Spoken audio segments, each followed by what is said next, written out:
चलिए 13 lesson profit and loss के question solve करते हैं।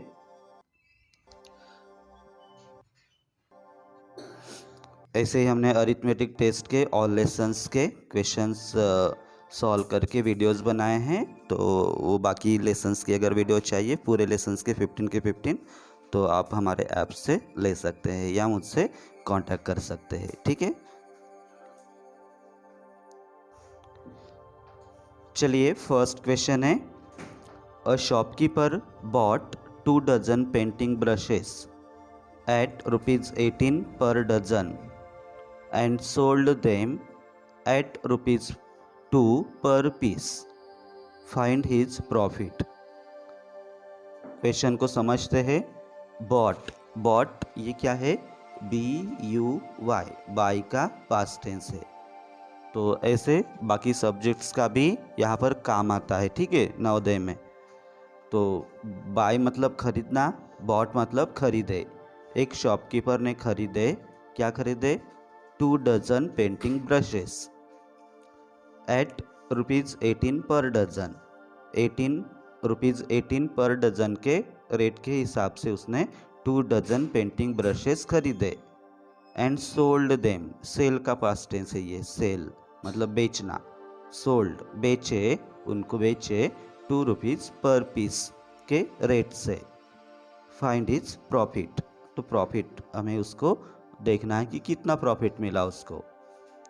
ठीक है, तो देखिए 1 डजन, पहले हमें ये पता होना चाहिए कि 1 डजन में 12 आइटम्स आते हैं, 12 थिंग्स आती है। ठीक है, तो 1 डजन 12 आइटम्स, तो इसने 2 डजन पेंटिंग ब्रशेस खरीदे, 2 डजन, राइट ना। तो 2 डजन में उसके डबल आएंगे, मतलब 24 ब्रशेस उसने खरीदे। और कौन से रेट के हिसाब से? 18 पर डजन के हिसाब से। तो देखिए हमें फाइनल आंसर प्रॉफिट निकालना है, और हमेशा याद रखिए प्रॉफिट निकालने के लिए हमें कॉस्ट प्राइस और सेलिंग प्राइस हमें पता होनी चाहिए। तो कॉस्ट प्राइस 18 नहीं है यहाँ पर, क्योंकि 18 पर डजन के रेट से खरीदा, और कितने डजन खरीदे? 2। तो कॉस्ट प्राइस क्या होगी? 18, जो कि पर डजन है, 18 रुपीज़ पर डजन, और कितने डजन खरीदे? 2। तो 18 2 जार 36। उन ब्रशेस की कॉस्ट प्राइस होगी 36 रुपीज़। फिर सेलिंग प्राइस, अब देखिए सेलिंग प्राइस उसने डजन के हिसाब से बेचे क्या? नहीं, पर पीस 2, एक ब्रश 2 रुपये का ऐसे बेचा उसने। तो पहले हमें ये पता होना चाहिए कि टोटल कितने ब्रशेस है। तो कितने ब्रशेस है टोटल? 2 डजन में 24 ब्रशेस, और एक ब्रश कितने का? 2 रुपये का। 24 ब्रशेस और एक ब्रश 2 रुपये का, मतलब 24 ब्रशेस की कीमत होगी ₹48। फिर यहाँ पर सेलिंग प्राइस ज़्यादा है, तो यहाँ पर प्रॉफिट हुआ है। तो प्रॉफिट का फार्मूला यूज करना है। Profit is equal to selling price minus cost price. Selling price 48 और कॉस्ट प्राइस 36। आंसर आता है, कितना आता है बोलिए? ₹12। मतलब उससे उन ब्रशेस पर ₹12 का प्रॉफिट हुआ।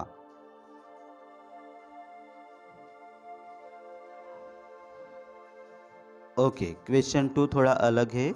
ऐसे क्वेश्चंस कैसे सॉल्व करना है वो हमेशा याद रखिए। ठीक है, what is the cost price of a pen if it is sold for ₹60 gaining 20% profit?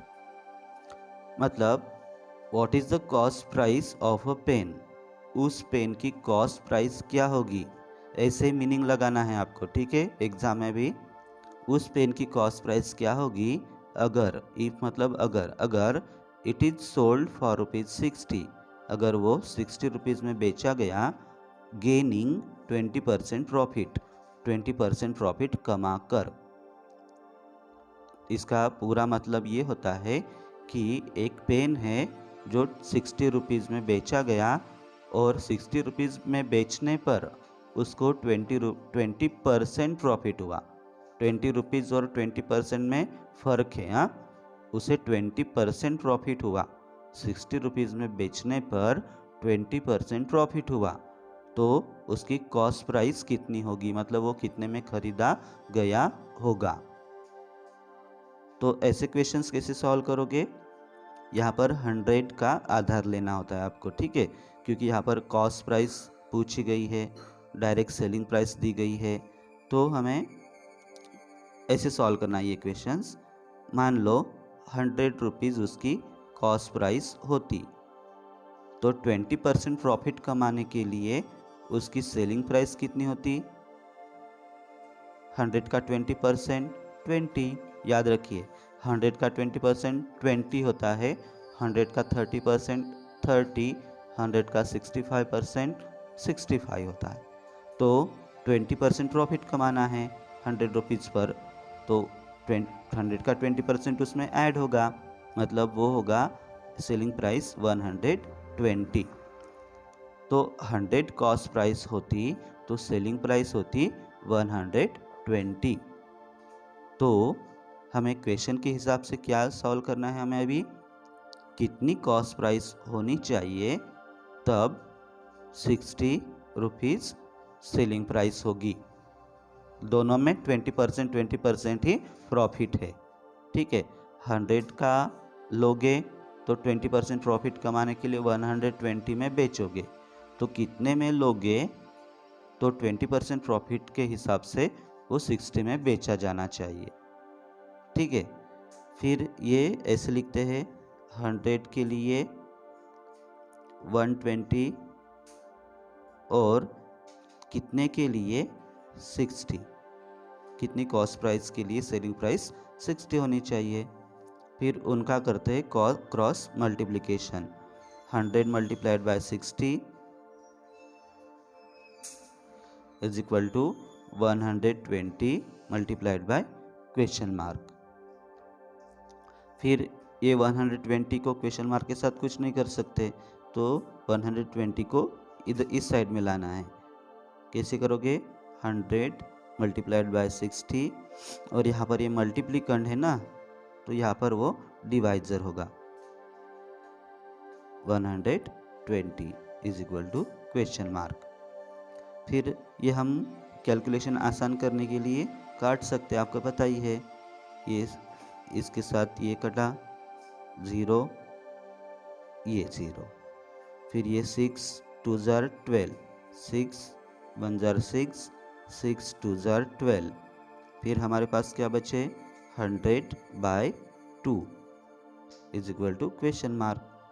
Question mark is equal to 100 को 2 से डिवाइड करिए तो कितना होता है? 50। मतलब हमारा क्या निकला आंसर? Cost price. उसकी कॉस्ट प्राइस होगी 50 रुपीज़। तो ऐसे क्वेश्चन है ना, ऐसे ही सॉल्व करना है। क्वेश्चन क्या था? What is the cost price of a pen if it is sold for ₹60 gaining 20% profit. तो CP 100 के लिए SP 120, तो कितनी CP के लिए SP 60 होगी।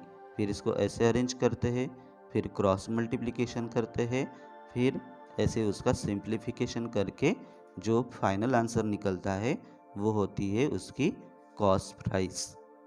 मतलब वो 50 रुपीज़ में खरीदा गया, तो 20% प्रॉफिट कमाने के लिए उसको 60 रुपीज़ में बेचा गया।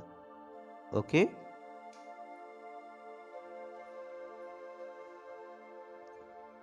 आप तरीका याद रखिए कोई भी क्वेश्चन कैसे सॉल्व करना है, ठीक है। फिर ऐसे 10 क्वेश्चन देंगे ना आपको, तो भी वो आप सॉल्व कर सकते हो। ओके, थर्ड क्वेश्चन हमारे सामने है। तो देखिए, a shopkeeper sold 1000 copies of a book for ₹10,640, getting a profit of 1140. What is the cost price of each book?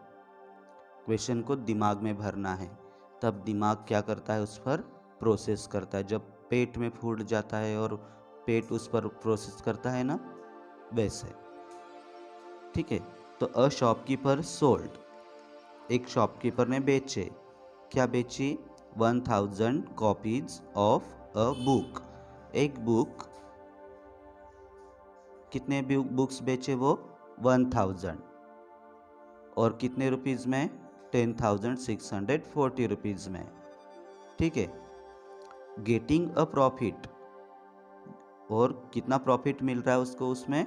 1140, मतलब इतने रुपए मिले उसको। 1000 कॉपीज़ बेचने पर इतने रुपीज़ मिले, और इसमें ही ये प्रॉफिट भी ऐड है।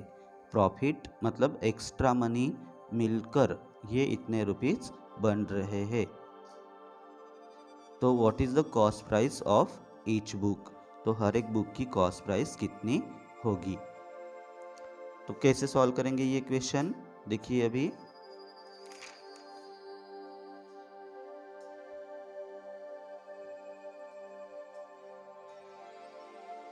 सबसे पहले हमें उसकी बुक्स की कॉस्ट प्राइस पता होनी चाहिए, राइट? मतलब पूरी 1000 कॉपीज़ की कॉस्ट प्राइस, 1000 कॉपीज़ उसने बेचे, बेचने पर इतने रुपीज़ मिले, तो ये 1000 कॉपीज़ उसको कितने में पड़ी होगी, वो पहले निकालना पड़ेगा। और ये रुपीज़ है ना, वो प्रॉफिट मिलाकर है, मतलब एक्स्ट्रा मनी जो प्रॉफिट होता है वो मिलाकर है ये। तो कॉस्ट प्राइस कैसे निकालोगे? Selling price minus profit. ठीक है, याद रखोगे कॉस्ट प्राइस का फार्मूला क्या है? Selling price minus profit. हम कॉस्ट प्राइस किसकी निकाल रहे हैं? पूरी 1000 कॉपीज़ की। तो सेलिंग प्राइस कितनी है, कितने में बेचा उसने 1000 कॉपीज़? 10,640। और इसमें उसको प्रॉफिट कितना हुआ? 1140। फिर ये सब्ट्रैक्ट करोगे तो आंसर आता है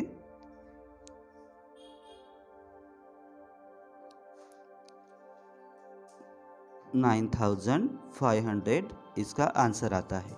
ठीक है, मतलब देखो 1000 कॉपीज़ उसने इतने में बेची तो उसको इतना प्रॉफिट हुआ, तो इसमें से ये निकालोगे तभी उसकी कॉस्ट प्राइस आएगी ना, मतलब उसने इतने में ख़रीदा होगा। 1000 कॉपीज़ खरीदने के लिए उसको इतने रुपीज़ देने पड़े, और ये तो प्रॉफिट है, ये प्रॉफिट मिलकर ये रकम बनी है। समझ में आ रहा है ना आपको? बोलो यस। ओके, अभी देखिए ये कितनी की कॉस्ट प्राइस है? 1000 कॉपीज़, मतलब 1000 बुक्स, वो एक ही नाम के हैं। 1000 बुक्स की कीमत है 9500, तो हमें एक कॉपी की कीमत निकालनी है। तो क्या करोगे? टोटल प्राइस को टोटल कॉपीज से डिवाइड करना है। ओके, टोटल प्राइस 9500 है, और कितनी कॉपीज़ आ रही है उसमें? 1000 कॉपीज़ आ रही है, तो 9500 divided by 1000 is equal to 9.50। Okay, अगर ऑप्शन में ऐसा भी होता है 9.5 रुपीज़, 9.5, तो भी आंसर करेक्ट, ये भी correct.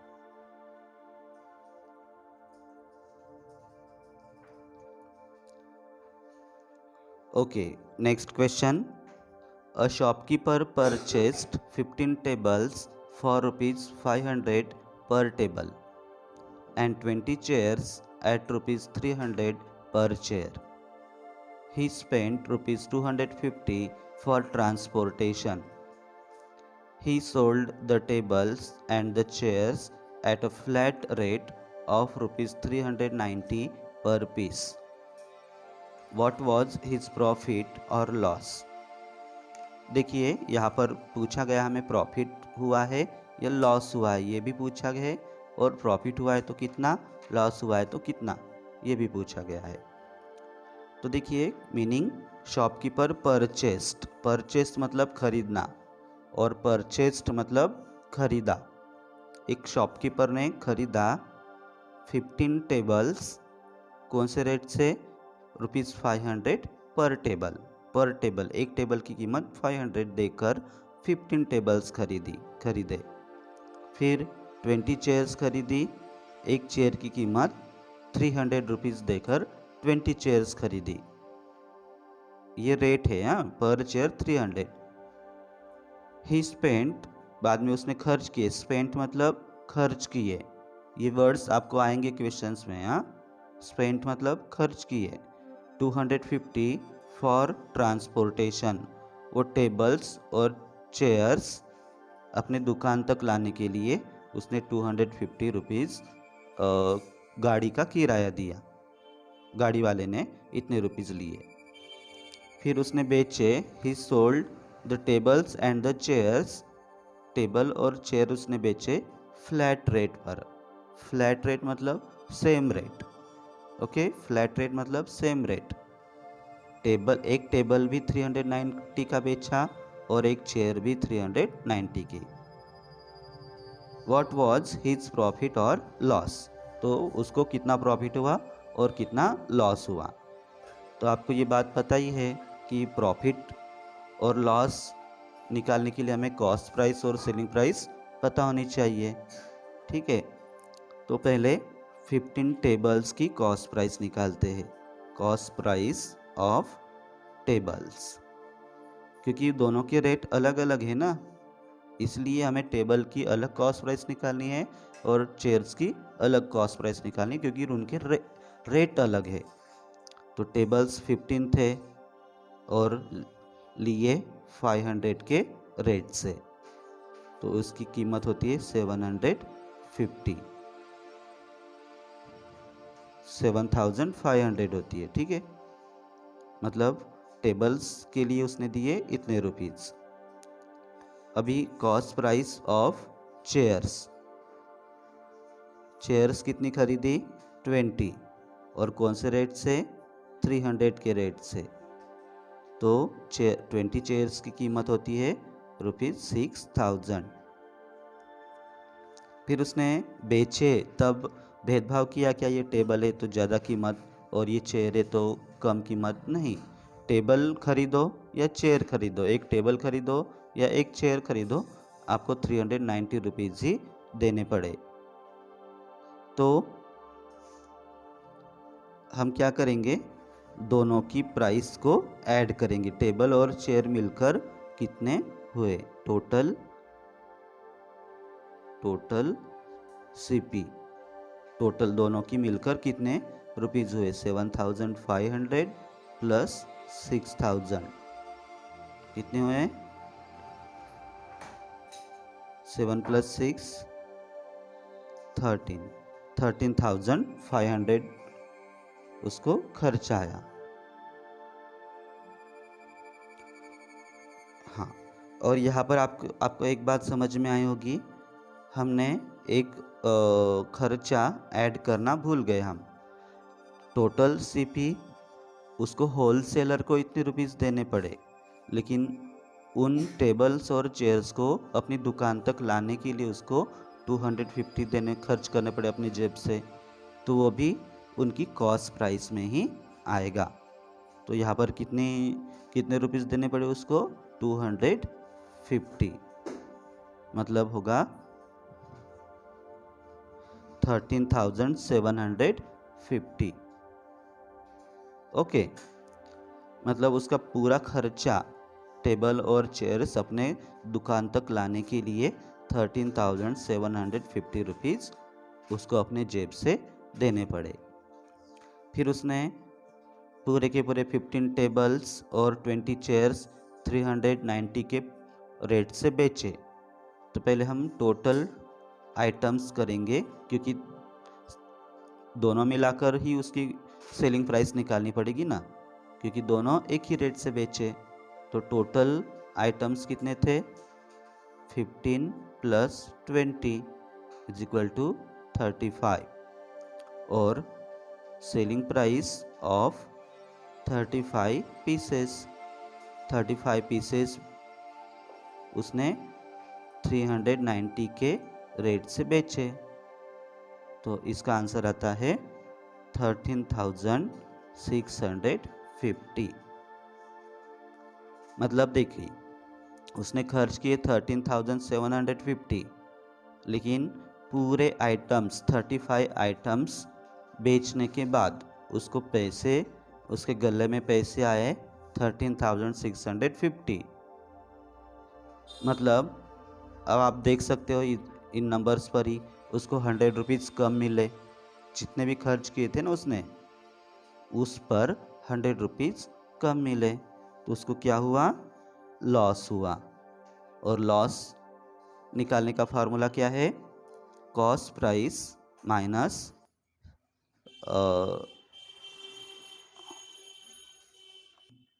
Cost price minus selling price. तो कॉस्ट प्राइस ज़्यादा है यहाँ पर 13,750, सेलिंग प्राइस 13,650, आंसर आता है 100 रुपीज़। तो उसको लॉस हुआ 100 रुपीज़ का। ओके, समझ आया? वीडियो बैकवर्ड करके एक बार फिर से समझिए, अगर नहीं समझ आया तो। अगर समझ आया तो आगे का।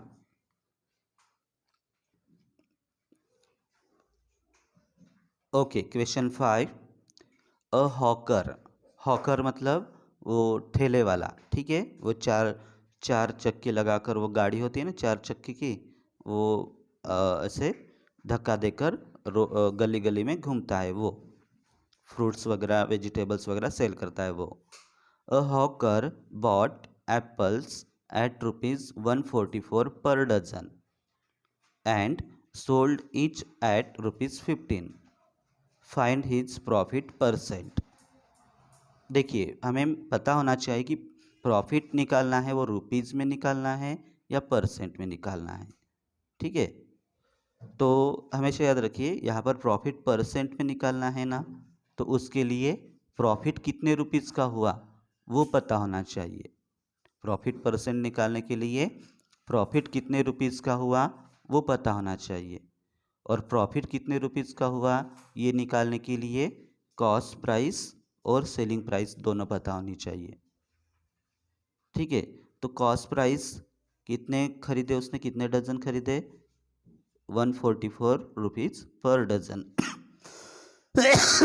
और यहाँ पर ऐड नहीं है कि 2 डजन लिए 3 डजन लिए, बस पर डजन है, तो इसका मतलब एक ही डजन लिया। कॉस्ट प्राइस है ₹144, और एक डजन में कितने होते हैं, 12 एप्पल्स खरीदे उसने 144 के रेट से, तो कॉस्ट प्राइस हुई 144 रुपीज़। फिर selling price and sold each eight ₹15, हर एक एप्पल उसने 15 रुपीज़ के रेट से बेचा, मतलब 12 एप्पल्स बेचे 15 रुपीज़ के रेट से। मतलब इसका आंसर आता है, करीब करके देखिए, 15 2 ज़ार 30, 0 3 कैरी, 15 1 ज़ार 15 प्लस 3 18, 180 रुपीज़। तो सेलिंग प्राइस हुई उसकी 180 रुपीज़, ठीक है। तो हमें अभी प्रॉफिट निकालना है, प्रॉफिट कितने रुपये का हुआ, और प्रॉफिट का फार्मूला क्या है, selling price minus cost price. तो सेलिंग प्राइस है 180 और कॉस्ट प्राइस है 144, और इसका आंसर आता है, तो आंसर आता है 36। मतलब एक डजन 144 में लेने पर और पूरे के पूरे एप्पल्स 180 रुपीज़ में बेचने पर उसे 36 रुपीज़ का प्रॉफिट हुआ। तो ये रुपीज़ है, हाँ, लेकिन हमें परसेंट निकालना है, कितने परसेंट प्रॉफिट हुआ। तो कैसे निकालोगे, प्रॉफिट परसेंट का फार्मूला आपको अप्लाई करना है। प्रॉफिट परसेंट, इसका फार्मूला क्या है? Profit upon cost price multiplied by 100। फिर नम वैल्यूज पुट करेंगे। प्रॉफिट कितना है? 36 और कॉस्ट प्राइस कितनी है? 144। कितने में ख़रीदा था उसने? 144 में, मल्टीप्लाइड बाय 100। फिर कैलकुलेशन आसान करने के लिए आप ऐसे भी कर सकते हो, डायरेक्ट, ठीक है। 36 मल्टीप्लाइड बाय 100 डायरेक्ट, और नीचे डिवाइडेड बाय 144, ठीक है। तो वो थोड़ा टाइम लगता है, तो हम ये काटते हैं। 4 से दोनों को डिवाइड कर सकते, 36 और 144 को। 4 9 ज़ार 36 और 144 को डिवाइड करोगे तो आंसर आता है 36। फिर हमारे पास क्या है? 9/36 मल्टीप्लाइड बाय 100। फिर और दोनों को डिवाइड कर सकते 9 से। 9 1 ज़ार 9 और 9 4 ज़ार 36, मतलब 1/4 मल्टीप्लाइड बाय 100। फिर डायरेक्ट 4 25 ज़ार 100, मतलब उसको 25% प्रॉफिट हुआ। ओके, तो बात याद रखिए, ऑप्शन में 36 भी है और 25 भी है, तो आप जल्दबाजी में क्या करोगे? इतना ही करके 36 वाला ऑप्शन चूज़ करोगे, लेकिन वो गलत होता है, क्योंकि यहाँ पर प्रॉफिट नहीं, प्रॉफिट परसेंट पूछा जा रहा है। ओके,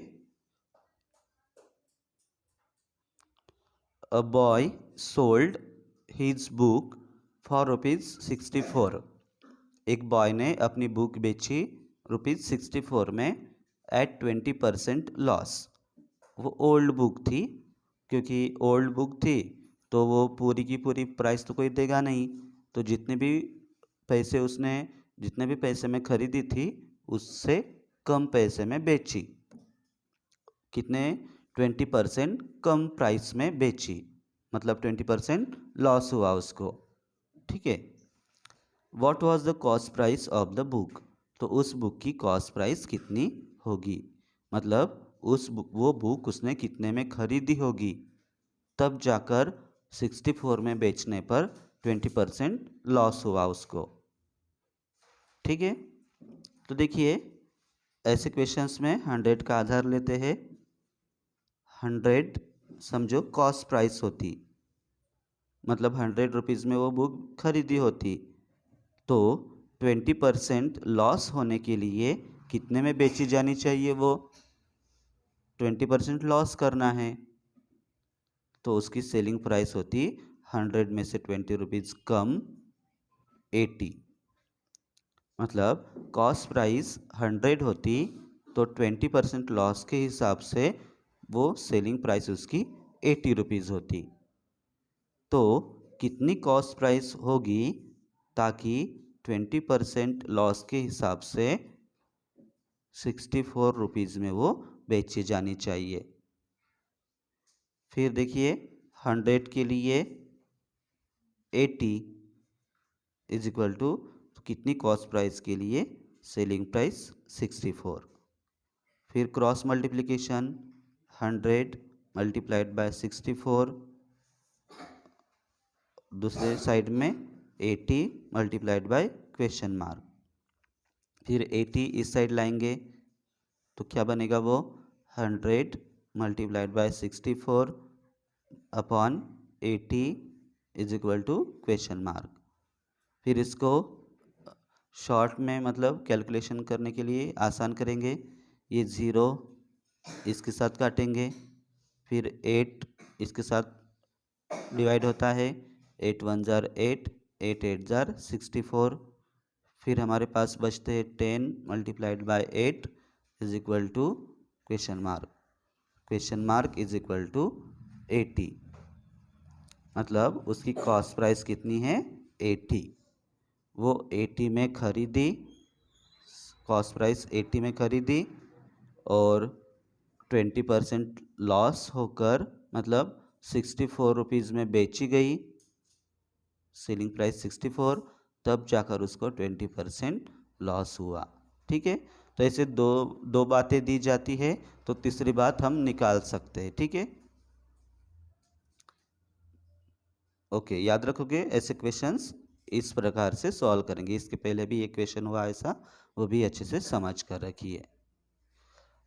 ओके, बाकी के क्वेश्चंस हम अगले वीडियो में करेंगे। अगर वीडियो से जो क्वेश्चंस है वो आपको समझ आ चुके हैं, तो ऐसे ही हमने पूरे अरिथमेटिक टेस्ट का सिलेबस ऐसे वीडियोस के माध्यम से पढ़ाया है, तो आप मुझसे वो ले सकते हैं। बाय।